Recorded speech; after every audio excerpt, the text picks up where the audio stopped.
저희는 딸이 둘이 있습니다. 첫째 딸을 낳았을 때 너무 기뻐서 빨리 동사무소에 가서 출생신고를 바로 했습니다. 근데 출생신고를 하다 보니까 저희 부부가 혼인신고가 안 돼 있는 겁니다. 잊어버렸던 모양이에요. 네. 그러나 문제가 되지 않습니다.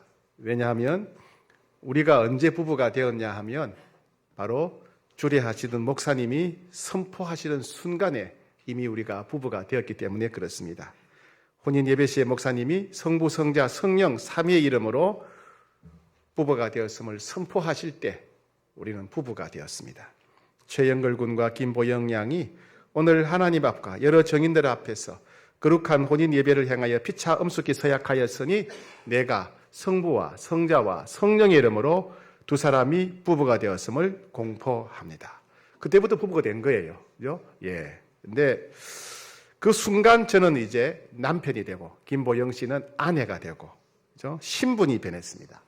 사람들마다 신분이 변화되는 결정적인 순간이 있습니다. 학생들은 학교에 입학식을 하는 순간 그 학교의 학생이 됩니다. 그렇죠? 군인들은 입대식을 하는 순간 군인이 됩니다. 군인의 신분을 갖게 되죠. 중국 조선족 동포는 한국에 와서 시민권을 취득하는 순간 대한민국 국민이 됩니다. 그렇죠? 사람은 그대로인데 그 사람이 그 사람인데 하지만 신분의 변화가 일어난 것입니다. 예수님을 믿는 순간 우리 안에도 엄청난 변화가 일어납니다. 역사적으로 볼 때는 이것은 예수님께서 십자가에 못 박히실 때부터 시작된 변화입니다. 우리는 오늘 예수님이 십자가에 못 박히실 때의 모습을 살펴보고 예수님의 그 고난과 고통으로 인해서 우리 삶에 어떤 변화가 일어났는지 함께 확인하고자 합니다. 예수님은 감람산에 있는 겟세마네 동산에서 기도하시다가 체포당하셨습니다. 제사장 가야바의 집에서 사내들인 공예로부터 신성 모독죄로 사형 선고를 받으셨습니다. 그리고 로마 총독인 본디오 빌라도에게 끌려갔는데 무죄로 선고받았습니다. 헤롯 왕이 끌려갔는데 다시 무죄로 선고받았습니다. 다시 본디오 빌라도에게 왔는데 본디오 빌라도는 어쩔 수 없이 억지로 예수님을 내란 음모죄로 십자가형 사형 선고를 내리게 됩니다. 이어서 예수님은 채찍질을 당하시고 가시관을 쓰시고 십자가를 지고 골고다로 가시다가 쓰러지십니다. 그리고 누군가가 십자가를 대신 져줬지요. 누구였습니까? 예, 설교 안 들으신 분도 있는가요? 네, 그렇죠. 구레네 사람 시몬이 예수님의 십자가를 대신 지고 갔습니다. 그런데 그 이후 예수님의 모습을 가만히 보면 예수님은 모든 사람으로부터 버림받으셨구나 하는 것을 우리가 알 수 있습니다. 로마 군인들은 예수님을 끌고 골고다라고 하는 해골의 언덕, 해골처럼 생긴 언덕으로 끌고 갔습니다. 로마 군인들은 사형수의 고통을 덜어주기 위해서 몰약을 탄 포도주를 먹였는데 예수님은 그것을 거절하셨습니다. 로마 군인들은 예수님을 십자가에 못 박고 관례에 따라 예수님의 겉옷을 누가 차지할지 제비를 뽑았습니다. 예수님을 십자가에 못 박았을 때는 제3시, 즉 우리 식으로는 오전 9시쯤이었습니다. 오전 9시쯤 십자가에 못 박히셨습니다. 십자가에는 로마 군인들이 각 사형수들의 죄명을 써놓았습니다. 예수님이 달리신 십자가 위에는 유대인의 왕이라고 하는 죄명이 쓰여져 있었습니다. 예수님은 십자가에 달리실 때 사람을 죽인 강도 2명과 함께 달리셨습니다. 아무 상관없이 지나가는 사람들은 예수님을 모욕하면서 이렇게 소리를 질렀습니다. 야, 저 사람이 성전을 헐고 사흘에 짓는다는 황당한 사람이구나. 네가 먼저 십자가에 못 박힌 네 자신이나 먼저 구원해봐라. 이렇게 모욕했습니다. 대제사장들과 서기관들은 함께 예수님을 희롱했습니다. 아이고, 저 인간은 남은 구원한다고 하면서 자기는 구원하지 못하는 어리석고 황당한 놈이야. 함께 못 박힌 죄수들도 바로 옆에 달린 예수님을 향해서 욕을 퍼부었습니다. 네가 이스라엘의 왕이냐? 그렇다면 십자가에 못 박힌 네 자신부터 구원하면 우리가 너를 믿겠다. 이와 같이 22절부터 오늘 본문 32절까지는 예수님이 끌려가셔서 십자가에 못 박히시는 장면을 기록하고 있습니다.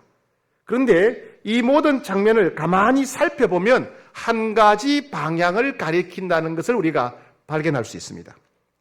그것은 예수님이 모든 사람으로부터 버림받으셨다는 사실입니다. 마치 더러운 쓰레기를 버리듯이, 아무짝에 쓸모없이 버려진 쓰레기를 불로 태우듯이 그렇게 모든 사람들이 예수님을 버렸습니다.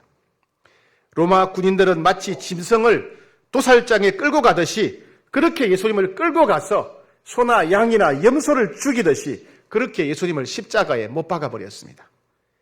제사장들과 서기관들도 예수님을 무시하고 비웃었습니다. 아무 상관없이 그냥 지나가던 사람들도 예수님을 무시하고 조롱했습니다. 심지어 살인죄를 지은 강도들도 주 제수마저도 예수님을 무시하고 조롱했습니다. 이와 같이 예수님은 모든 사람들로부터 무시를 당하셨고 조롱을 당했습니다. 예수님은 세상 모든 사람으로부터 버림받으셨던 것입니다. 그런데 예수님은 하나님으로부터도 완전히 버림받으셨습니다. 성경 33절에 보게 되면 제6시부터 제9시까지, 즉 낮 12시부터 오후 3시까지 갑자기 온 세상이 캄캄해졌다고 합니다. 예수님이 십자가에 달리셨을 때 낮 12시부터 오후 3시까지 캄캄한 어둠이 임했다는 것은 아무런 희망이 없는, 아무것도 보이지 않는 캄캄한 상태가 되었다는 말입니다. 즉 하나님이 예수님을 버렸다는 뜻입니다. 하나님이 온 인류의 죄를 짊어지신 예수님을 버리셨다는 것을 캄캄한 어둠을 통해서 표현하신 것입니다. 바로 그때 캄캄함이 가장 짙었을 때, 즉 오후 3시쯤 되었을 때 빛이 없는 캄캄함 속에서 예수님은 큰 소리로 비명을 부르짖으셨습니다. 엘리 엘리 라마 사박다니. 이 엘리 엘리 라마 사박다니는 나의 하나님 어찌하여 나를 버리셨나이까, 이런 말입니다. 자신이 구원하러 오신 온 세상의 온 백성으로부터 버림받으신 예수님, 그리고 거룩하신 하나님으로부터도 완전히 버림받으시면서 고통과 비명을 지르시면서 절규하셨습니다. 흔히 가상칠언이라고 합니다. 예수님이 십자가 위에서 하셨던 7마디의 말씀을 가상칠언이라고 합니다. 그 가상칠언 중에서 이 마가복음에서는 오직 한 가지, 엘리 엘리 라마 사박다니, 이 말씀만 기록되어 있습니다. 나의 하나님 어찌하여 나를 버리셨나이까. 즉 마가는 예수님이 십자가에 못 박히시는 장면을 기록하면서 예수님이 버림받으셨다, 모든 사람들로부터 하나님으로부터 버림받으셨다, 예수님도 마지막 순간에 하나님이 어찌하여 나를 버리셨나이까 절규하시면서 울부짖으셨다, 이렇게 기록하고 있습니다. 거룩하신 하나님은 온 인류의 죄를 짊어지신 예수님, 죄의 덩어리가 되신 예수님을 버리셨습니다. 예수님은 하나님으로부터 완전히 버림받으셨습니다. 예수께서 큰 소리를 지르시고 숨지시니라 그랬습니다. 그런데 놀라운 것은 하나님은 예수님을 버리시고 우리를 선택하셨다는 사실입니다. 성경에서는 하나님 아버지께서 예수님을 버리시는 대신 우리를 선택하셨다라고 기록되어 있습니다. 우리가 지은 모든 죄를 우리 대신 짊어지신 예수님은 하나님으로부터 버림받으셨습니다. 그리고 하나님은 예수님을 버리고 예수님 대신 우리를 선택하셨습니다. 성경 곳곳에서 하나님이 우리를 선택하셨다, 하나님이 우리를 선택하셨다라고 하는 단어가 나오는 구절만 모아서 뽑아서 살펴보니까 놀라운 사실을 발견할 수 있었습니다. 즉 하나님이 우리를 선택하시는 순간 하나님께 선택받은 사람들에게는 놀라운 변화가 발생했다는 사실입니다. 데살로니가전서 1장 4절에 보면 하나님의 사랑하심을 받은 형제들아 너희를 택하심을 아노라. 무슨 말입니까? 하나님이 우리를 사랑하시기 때문에 선택하셨다는 겁니다.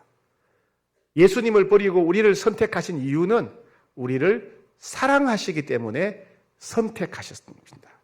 그래서 우리는 이 세상에서는 절대로 경험할 수 없는 무조건적인 사랑, 완전한 사랑, 영원한 사랑을 누리며 살 수 있게 되었습니다. 하나님은 우리를 하나님의 자녀가 되게 하시려고 우리를 선택하셨습니다. 그래서 이제부터 우리는 하나님의 아들과 딸이 되었고 하나님을 아버지라 부를 수 있게 되었습니다. 우리가 이 세상에 살 때 고아로 태어났든지 부모가 나를 버렸다 할지라도 이제 우리는 하나님을 아버지라 부르면서 하나님의 자녀로서 하나님의 가족으로서 살아갈 수 있게 되었습니다. 세 번째, 하나님은 우리를 거룩한 백성이 되게 하시려고 선택하셨다고 합니다. 에베소서 1장 4절 곧 창세전에 그리스도 안에서 우리를 택하사 거룩하고 흠이 없게 하시려고. 하나님이 우리를 선택하신 목적은 우리를 거룩하고 흠이 없게 하시려고 선택하셨다고 합니다. 네 번째, 하나님은 우리를 왕같은 제사장이 되게 하시려고 우리를 선택하셨습니다. 베드로전서 2장 9절에 너희는 택하신 족속이요 왕같은 제사장들이요.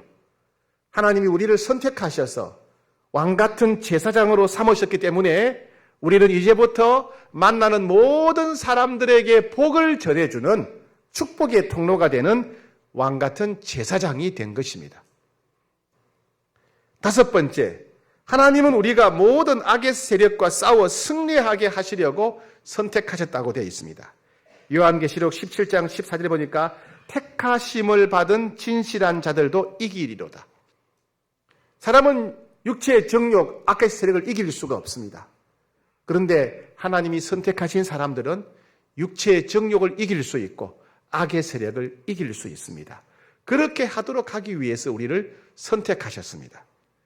여섯 번째, 하나님은 하나님 나라에서 영광과 자유를 누리게 하시려고 우리를 선택하셨습니다. 즉 우리는 고통과 죽음이 없는 천국에서 영원히 살 수 있게 되었습니다. 우리가 천국에서 살 수 있도록 하기 위해서 하나님이 우리를 선택하셨습니다. 일곱 번째, 하나님은 하나님의 기업, 즉 하나님 나라를 물려받게 하기 위해서 우리를 선택하셨습니다. 즉 우리는 하나님 나라의 주인이 되었습니다. 여덟 번째, 하나님은 우리로 하여금 예수님의 마음을 본받게 하시려고 우리를 선택하셨습니다. 그래서 우리는 앞으로 점점 말과 행동이 예수님을 닮아가게 됩니다. 그렇게 하시려고 우리를 선택하셨어요. 아홉 번째, 하나님은 우리가 다시는 우리 자신을 위해 살지 않고 예수님을 위해서 살게 하시려고 우리를 선택하셨습니다. 이제부터 우리는 세상 사람들처럼 자기 만족, 자기 행복만을 추구하지 않고 예수님만 따라갈 수 있게 되었습니다. 열 번째, 하나님은 하나님을 몰랐던 우리가 하나님과의 관계가 화목하게 회복되도록 하기 위해서 우리를 선택하셨습니다. 더 나아가서 하나님 우리가 세상 사람들이 미움과 전쟁을 벌이고 서로 화목하게 하도록 돕는 역할을 감당하도록 우리를 선택하셨습니다. 즉 하나님 우리를 화목하게 하는 자로 선택하셨습니다. 이제부터 우리는 우리가 만나는 모든 사람들이 미움과 전쟁을 벌이고 화해하고 평화를 누릴 수 있도록 돕는 사람, 평화의 사도로 우리는 살아갈 것입니다. 이와 같이 하나님께서 예수님을 버리고 우리를 선택하시는 순간 우리 안에 놀라운 변화가 일어났습니다. 그것이 놀라운 하나님의 은혜입니다. 대한민국 대통령이 되면 수십 가지의 특별한 권한을 누린다고 합니다. 국회의원이 되어도 수십 가지의 특별한 특권, 권한을 누린다고 합니다. 별자리, 장성, 군대 장성이 되면 역시 수십 가지의 특별한 권한을 누립니다. 우리는 예수님을 믿는 순간, 하나님께서 예수님을 버리시고 우리를 선택하시는 순간 아무도 상상하지 못했던 신비롭고 놀라운 선물을 받게 되었습니다. 정말 놀라운 특권, 영원한 은혜를 우리는 받게 되었습니다. 우리는 이 놀라운 은혜에 대해서 영원토록 감사의 고백을 드려야 마땅합니다. 우리로서는 도저히 헤아리고 계산할 수 없는 놀라운 특권과 은혜를 무조건적으로 우리에게 주셨기 때문에 그렇습니다. 즉 우리가 하나님께서 예수님을 버리고 우리를 선택하시는 순간, 우리가 예수님을 믿는 순간 이런 은혜를 누리게 된 것입니다. 그래서 우리가 이 은혜, 하나님이 우리에게 어떤 은혜를 주셨는가, 하나님이 우리를 선택하시면서 우리에게 어떤 특권, 어떤 복을 주셨는지를 우리가 알면 알수록 우리는 더 자유롭고 더 풍성하고 더 행복한 인생을 누릴 수가 있습니다.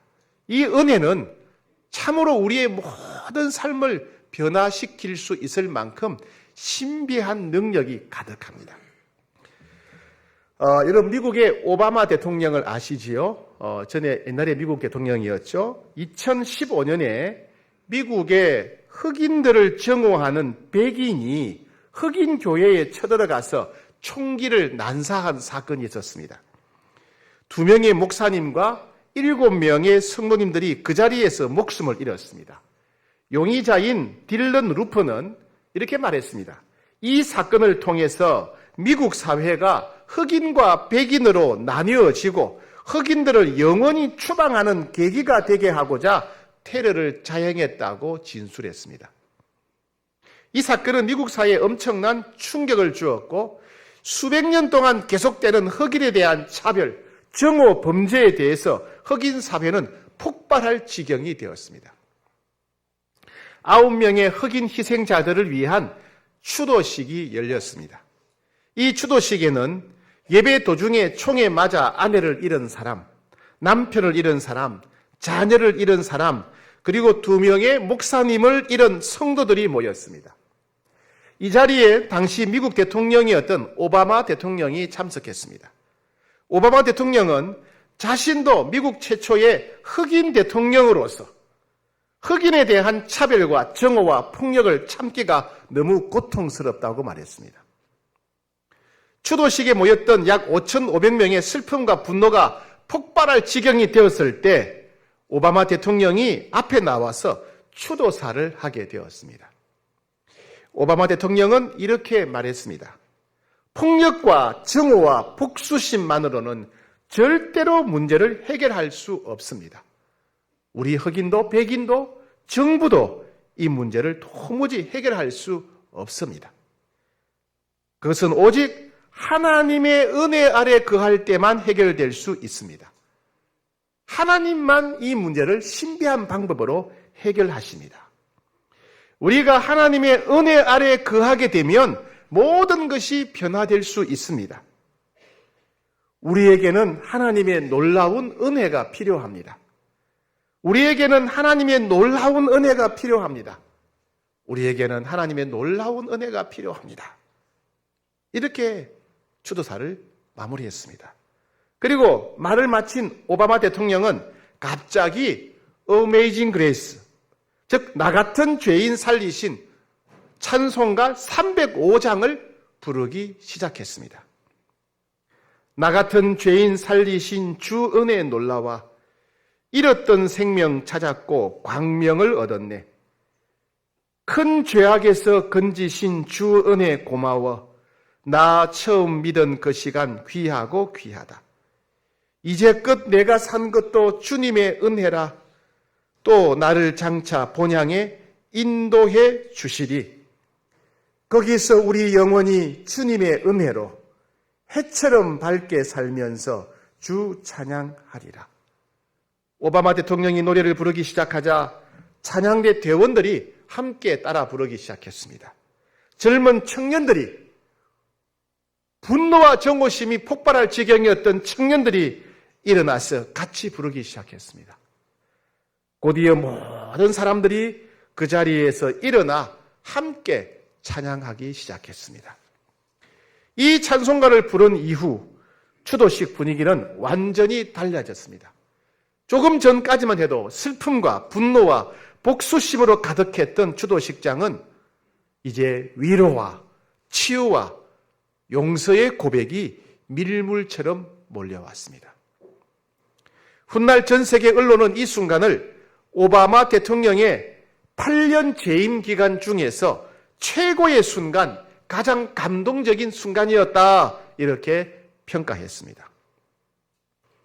여러분들은 어떤 문제로 씨름하고 있습니까?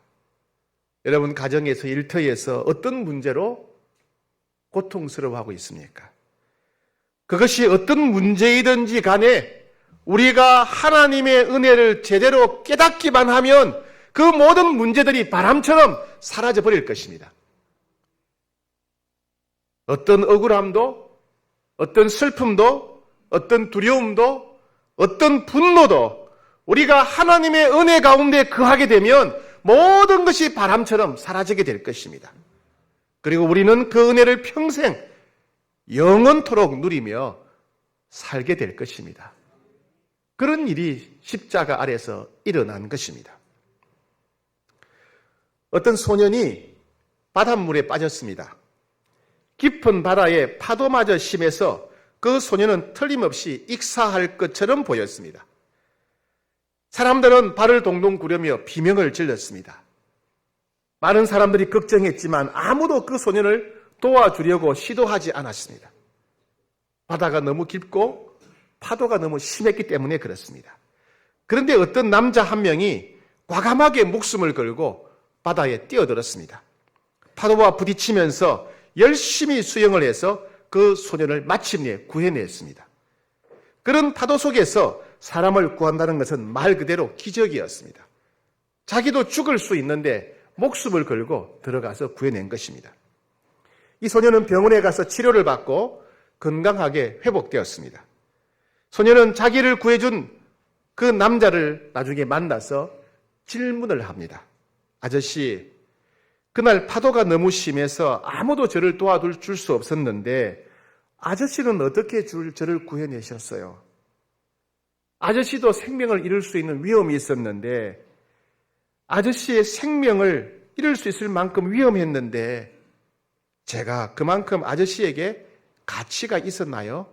이렇게 질문했습니다. 아저씨가 목숨 걸 만큼 제가 가치 있는 사람입니까? 이렇게 질문했다는 거죠. 그러자 그 남자가 대답합니다. 앞으로 네가 살면서 내가 목숨을 걸고 구해줄 만큼 네가 가치 있는 사람이라는 것을 계속 보여주며 살았으면 좋겠구나. 하나님 아버지는 예수님을 버리고 우리를 선택하셨습니다. 우리는 평생 살아가면서 외아들을 버리고 우리를 선택하실 만큼 우리가 가치 있는 사람이라는 것을 하나님 앞에서 보여드리며 살아야 됩니다. 하나님께서 우리에게 베푸신 그 놀라운 사랑과 은혜에 합당한 삶을 살아야 됩니다.